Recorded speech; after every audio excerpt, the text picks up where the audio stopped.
John here from Great Lakes Country, and in today's episode of the Monument Grill series, we're going to be making the most amazing maple and bourbon glazed smoked pork loin.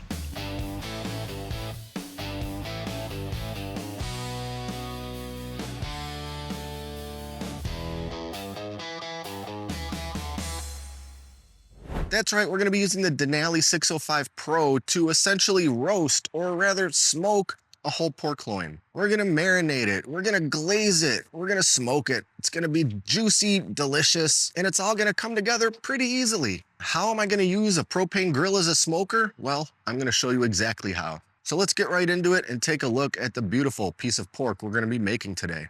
And here is the pork loin we're gonna be making today. This thing is looking very nice, very big and meaty, and there's not a whole lot we need to do to get it ready. I will go ahead and clean up a little bit of the fat on it, some of this sort of silver skinny looking stuff on the back. Maybe round off this pointy corner here just a tiny bit. But mostly I'm gonna focus on the fat cap on this top side here. You know, for a cut like a pork shoulder or something like that, a big thick fat cap is great because you're gonna be doing a long, low and slow smoke and all of that fat's gonna have a chance to render down. But a pork loin is overall kind of a lean cut and it does not take hours and hours to cook. So that fat cap simply isn't gonna have enough time to render down in a way that's gonna make it enjoyable and palatable. So as much as it might seem counterintuitive, I'm gonna go ahead and slice most of that off of there. Don't worry, we'll save this fat for something later, put it in the freezer. I'll use it for sausage making or what have you. But we'll just go through and carefully trim off pretty much all of that fat cap.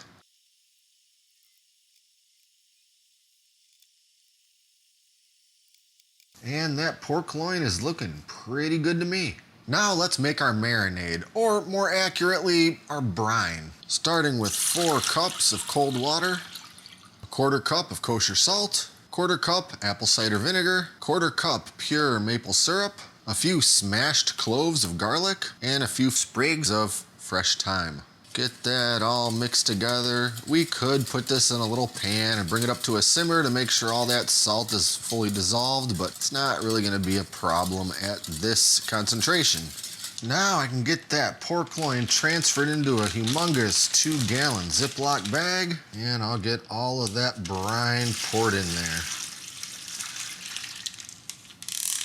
Squeeze out as much as the air as possible and seal it up. Now, this whole thing's going in the refrigerator overnight for about 12 hours or so. Yeah, you could get away with a little less time than that, but I always do recommend with a big old piece of pork like this, get it in the brine and get it in the fridge overnight. Give it lots of time to absorb that salt, all those great flavors. Anyway, I'll see you back here tomorrow. And here we are the next day. I've got my pork loin out of the brine. I've given it a quick rinse with some cold water just to wash off some of that excess brine that's on there. Patted it all dry with some paper towel. And now we're gonna get it seasoned up. And I'm gonna be using just a very simple salt-free seasoning rub. There was plenty of salt in that brine, so we don't really need to add any more. I'm just gonna give it a nice healthy dusting all over. And all this is 2 parts black pepper, 1 part garlic powder, 1 part onion powder, 1 part brown sugar. You don't really have to do a dry rub at this point if you don't want to, but what's wrong with getting a little bit extra flavor on there whenever we can? Just use whatever you like. Whatever salt-free rub that you have is gonna work just great. Gonna give us a nice little crust, especially once we start brushing our glaze on it later on. Make sure to get all sides and surfaces. We don't want any bare spots. And that's looking pretty good to me, so I'll just leave this pork right here on this wire rack for the next few minutes while we move outside and get the grill fired up. So today on the Denali 605 Pro, we're gonna be doing an indirect cook. And basically what that means is we're gonna use a couple burners down at this end, but our meat's actually gonna be over here at this end. We don't want to grill our pork loin right over top of a flame because the outside's going to be way burnt by the time the inside is done. We want to bring it up to its temperature pretty gradually, so it's going to be kind of a low temperature. So let me get these 2 burners down at the end fired up. I'm gonna get the lid closed and let this thing start coming up to temperature. And what I want is for the inside of this grill to come up to 225 degrees. And I'll know when that happens because of this little control center down here at the end. And this might be pretty hard to see in this sunlight, so let me adjust my exposure to see if we can't show it here. Now, right now, we've got 66, which is the temperature of the probe inside of that grill. But over the next few minutes, of course, that'll start going up because we've got the flames on. And once that's getting close to my target temperature, I'm gonna have to fine tune it a little bit so it levels out right as close as possible to that 225. And even though the little screen on that grill is perfectly convenient, I like to take it a step further and use the app on my phone, which will let me see my temperature in real time when I'm walking around the house or the property. I can keep an eye on my cook the whole time. And once I put that meat in there, we'll be using one of the 2 included temperature probes, and I'll be able to track the temperature of that meat right here on my phone as well. More on that in a couple minutes. Now, I know what you're thinking. I called this a smoked pork tenderloin, but I'm using a propane grill to make it. That's all right, because we're gonna be turning this propane grill into a smoker using a smoke tube and some smoker pellets. I just need to fill up this little mesh tube with some ordinary barbecue pellets. Monument Grills sells their own version that sits a little flatter, but this is the one I already had, and it's gonna work fine. I'll get that thing loaded up with pellets, then I'll get them lit up at one end, let them burn for just a couple minutes, and then when I blow that flame out, it's gonna start producing a lot of smoke for quite some time, at least an hour or more. At that time, I'll just go ahead and set it right here in the grill. And when I close that lid, it's gonna fill the whole thing with some beautiful smoke and impart lots of that great flavor onto the meat as it cooks from the heat of the propane. All right, our temperature is just about where we want it. So on goes our pork loin. And I'll get one of the included temperature probes inserted in there, nice and deep into the loin. Lid's closed. And I'll get that probe plugged into the little control panel here, so it'll start telling me the temp on both the screen and the app. All right, so now the probe's in, the lid's closed, and all I have to do now is monitor this. And here I can see the internal temperature is right at about 43 degrees. When that comes up to like 120, we're gonna start glazing. So we got a little while to go. I want a nice, slow cook on this, but that does give us plenty of time to start putting that glaze together. All right, let's make our delicious maple bourbon glaze. So into my little cast iron saucepan goes 1/3 cup of real maple syrup, followed by 1/4 cup of brown sugar, a tablespoon of soy sauce, a tablespoon of some good Dijon mustard, and 1/2 teaspoon of black pepper. I'll get that all mixed in very thoroughly. And now we're moving back outside.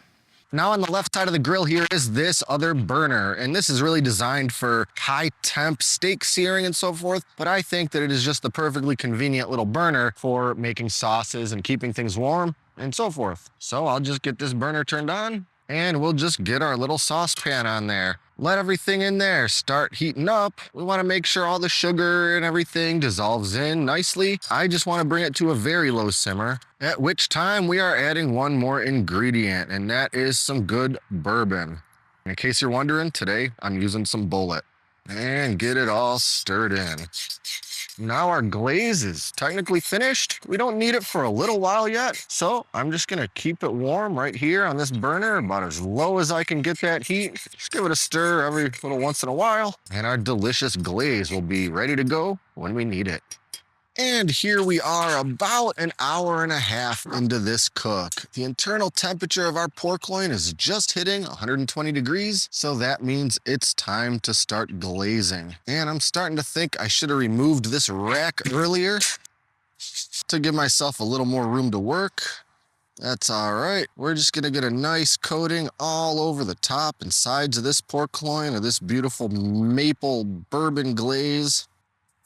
And then we're gonna come back every 10 minutes and do it again until we're finished. And this meat has reached an internal temp of 140.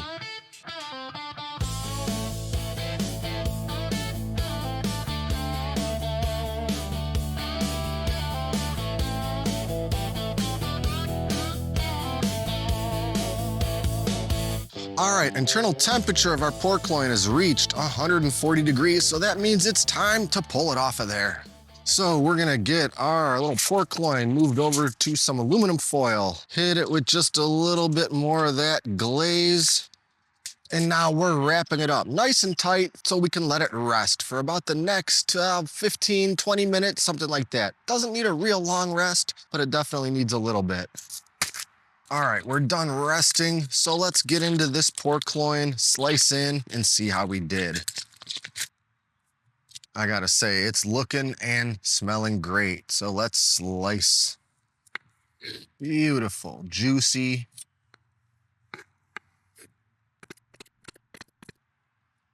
Just dripping with juice. Smells outstanding. Still awfully warm to touch. In any case, I think we need to plate some of this up and have a bite.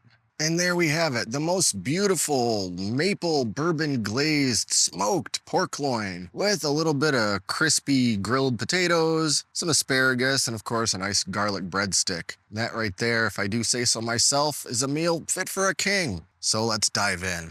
And you know I had to drizzle a little extra of that glaze on there. Absolutely delicious.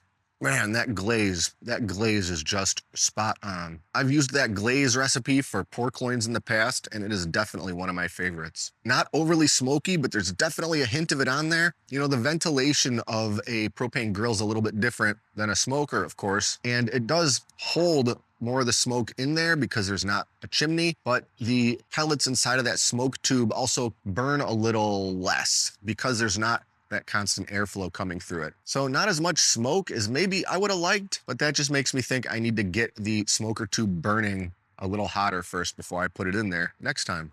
So there you have it. Tender, juicy, succulent. That glaze is absolutely the star of the show next to the pork itself. If you're looking for a new pork recipe, whether you want to smoke it, grill it, or bake it, try that glaze recipe out. Of course, I'll put a link to it in the video description below. And I've been having a lot of fun trying all sorts of different things on this Monument Grills Denali. And if you want to take a closer look at it for yourself, I'll put a link to it in the video description below. In the meantime, be sure to like and subscribe and stay up to date with all our latest stuff, including lots of future grilling videos. Thanks for watching, and until next time, I'm John, and this is Great Lakes Country.